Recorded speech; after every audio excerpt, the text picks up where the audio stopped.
My name is Greg Garrett. I live on 6th Street here in Providence. My area of expertise is the relationship between ecology and economy. And this is clearly an ancient technology that is no longer useful on planet Earth. We have an opportunity to have an economy for the future. This is the economy of the past.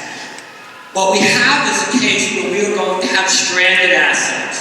10 years from now, there is no way in hell that anybody on Earth is going to think that building fossil fuel facilities of any kind makes any sense. 10 years from now, people will go, what were you people doing? Were you crazy? What were you doing to build these kinds of facilities when, one, it's going to be underwater before its useful time is up? You know, sea level rise is going to hit it, and it's going to be underwater. And we're going to be paying for it even though it's underwater. You know, and it's not only going to be underwater economically, it's going to be underwater in actuality. If sea level comes up 3, 4, 5 feet, every single storm surge is going to be hitting this thing. We cannot afford to do this to ourselves. And we cannot afford to do this economically. The amount of money that we will be spending on these kinds of facilities would be much better spent on almost anything else. We could, you know, put solar panels on every building in Providence for this kind of money.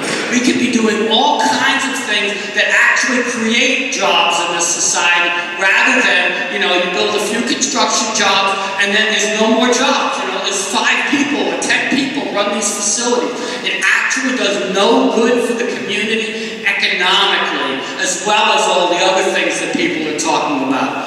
You know, this is a situation, you know, you look at what's going on in North Dakota, where the people are saying, don't do this stuff.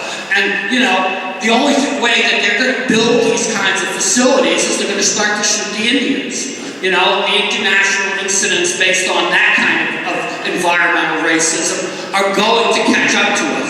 You know, we have a new president who actually doesn't believe in facts. You know, if we are actually to think about facts, there is no way that this facility makes any sense to us whatsoever on an environmental perspective, from a climate perspective, and from an economic perspective.